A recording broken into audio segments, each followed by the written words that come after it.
আসসালামু আলাইকুম। প্রথমে জানাবো সংবাদ শিরোনাম। ভারতের আগ্রাসন যত জোরদার হবে, বাংলাদেশে ঐক্য তত মজবুত হবে বললেন মুজিবুর রহমান। যাদের স্যানিটেশন ব্যবস্থা ৬০% তাদের আবার কিসের অহংকার বললেন রুহুল কবির রিজভী। এবং সর্বশেষ জানাবো মাছ মাংস খাওয়া কমেছে, ভাত খাওয়া বেড়েছে। শুনছিলেন শিরোনাম, এবারে বিস্তারিত। ভারতের আগ্রাসন যত জোরদার হবে, বাংলাদেশে ঐক্য তত মজবুত হবে বলে মন্তব্য করেছেন বাংলাদেশ জামায়াতে ইসলামের কেন্দ্রীয় নায়েবে আমির অধ্যাপক মুজিবুর রহমান। রোববার প্রেস ক্লাবের তোফাজ্জল হোসেন মানিক মিয়া হলে গণশক্তি সভায় আয়োজিত বাংলাদেশ বিরোধী প্রচারণা বা সাম্প্রদায়িক উস্কানি শীর্ষক মতবিনিময় সভায় তিনি এসব কথা বলেন। অধ্যাপক মুজিবুর রহমান বলেন, ৫ তারিখের পর থেকে সবগুলো দল প্রধান উপদেষ্টার ওখানে গিয়ে বলেছে, আমরা দেশের জন্য জীবন দিতে পারি। বাংলাদেশের উপর যে আগ্রাসন চলছে, এই আগ্রাসন আমরা মেনে নিতে পারি না।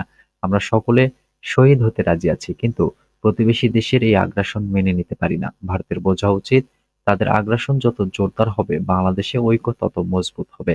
শিবিরকে নিয়ে তিনি বলেন, বাংলাদেশ জামায়াত ইসলামী অথবা ছাত্র শিবিরকে জঙ্গি বলা হয়।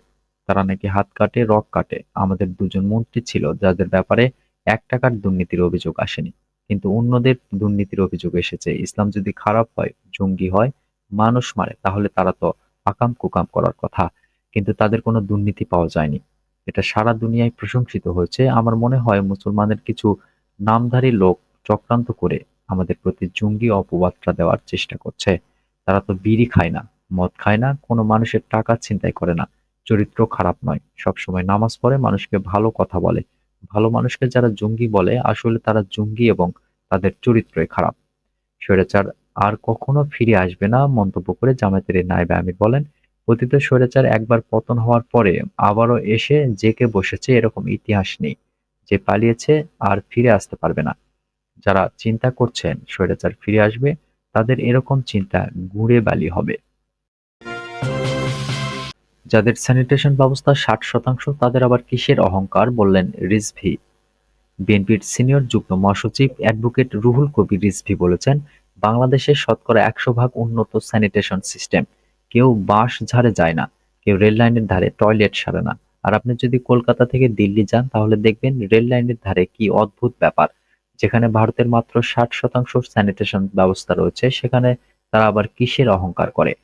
রোববার সকালে রাজধানীর নয়াপল্টনে বিএনপির কেন্দ্রীয় কার্যালয়ের সামনে আগরতলায় বাংলাদেশের সহকারী হাইকমিশনে হামলা, বাংলাদেশের জাতীয় পতাকা অবমাননা ও সাম্প্রদায়িক দাঙ্গা বাঁধানোর ষড়যন্ত্রের প্রতিবাদে ভারতীয় হাইকমিশন অভিমুখে প্রতিবাদী পদযাত্রা পূর্ব সমাবেশে তিনি এসব কথা বলেন। রিজভী বলেন, মানুষ ভারতে যায় চিকিৎসা করানোর জন্য এবং টুকটাক কেনাকাটা করার জন্য। এটি এই কারণে যে ভারত একটি বড় ও পর্যটন সমৃদ্ধ দেশ। আপনারা কি মনে করেছেন বাংলাদেশে হাসপাতাল নেই? আপনারা বিদেশে যেসব জায়গা থেকে পড়াশোনা করে এসেছেন, আমাদের চিকিৎসকরাও সেখান থেকে পড়াশোনা করেছে। চিকিৎসকের কোনো অভাব নেই। সরকারি বেসরকারি মিলিয়ে বাংলাদেশে মেডিকেল কলেজের সংখ্যাও অসংখ্য। তিনি বলেন, তাদের আচরণ এমন পর্যায়ে পৌঁছেছে, তারা চট্টগ্রামকে ভারতের অংশ বলে দাবি করবে বলে বলেছে।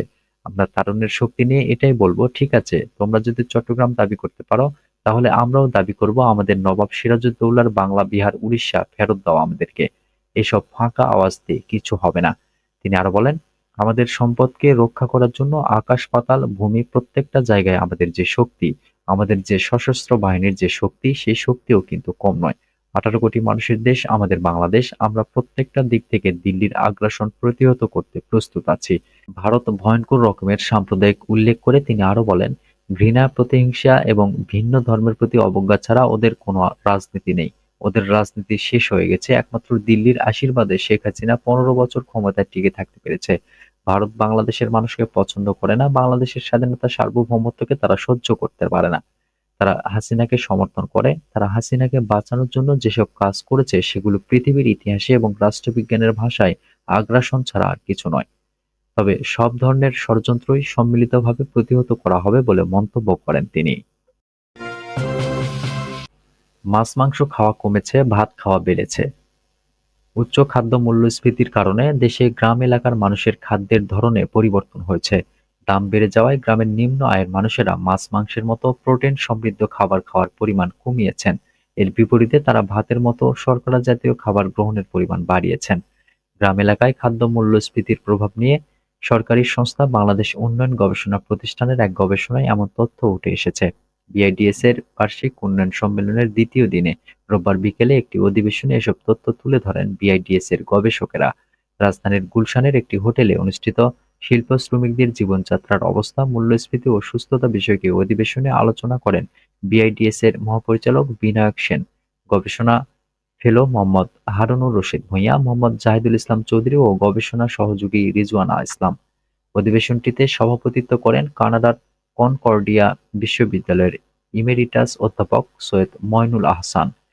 সরকারি সংস্থা বাংলাদেশ পরিসংখ্যান ব্যুরোর তথ্য অনুসারে ২০২৩ সালের ডিসেম্বরে গ্রাম এলাকায় খাদ্য মূল্যস্ফীতি ছিল ৯.৬৬%। তখন জিনিসপত্রের দাম বেশি থাকলেও তৎকালীন সরকারের পক্ষ থেকে বলা হয়েছিল খাদ্য মূল্যস্ফীতি ১০%-এর নিচে রয়েছে। সেই প্রসঙ্গ টেনে বিনায়ক সেন বলেন, ওই সময়ে একটা দাবি ছিল যে খাদ্য মূল্যস্ফীতি ১০%-এর নিচে, কিন্তু আমরা দেশের ৬৪ জেলায় জরিপ করে পেয়েছি তখন খাদ্য মূল্যস্ফীতি ১৫%-এর বেশি ছিল। এর প্রধান ভুক্তভোগী গ্রাম এলাকার দরিদ্র মানুষেরা। তারা মাছ, মাংস সহ প্রয়োজনীয় প্রোটিন খাবার খাওয়ার পরিমাণ কমিয়েছেন। অনুষ্ঠানে জানানো হয়, গত বছরের অক্টোবর থেকে ডিসেম্বর ৩ মাসে দেশের ৬৪ জেলার ৬৪টি গ্রামের ৩,৮৮৭টি পরিবারের উপর জরিপ চালিয়ে তথ্য সংগ্রহ করেছে বিআইডিএস। জরিপে মোট ১১ ধরনের খাদ্যপণ্যের দাম হিসাব করা হয়েছে। তাতে দেখা গেছে ২০২২ সালের অক্টোবর থেকে ডিসেম্বরে প্রান্তিকের চেয়ে ২০২৩ সালের একই সময়ে ন্যূনতম ১৫% থেকে সর্বোচ্চ ১৯.৯৪% খাদ্য মূল্যস্ফীতি হয়েছে। বিআইডিএস এর হিসেবে দেখা গেছে ২০২২ এর তুলনায় ২০২৩ সালে অর্থাৎ এক বছরে চালে ১ থেকে ৫%, গরুর মাংসে ৬%, ব্রয়লার মুরগিতে ১৫%, মাছে ২৭%, ফার্মের মুরগির ডিমে ২৪ থেকে ২৭%, চিনিতে ৩৫%, তরল দুধে ২৫% ও সবজিতে ৩০%-এর বেশি দাম বেড়েছে।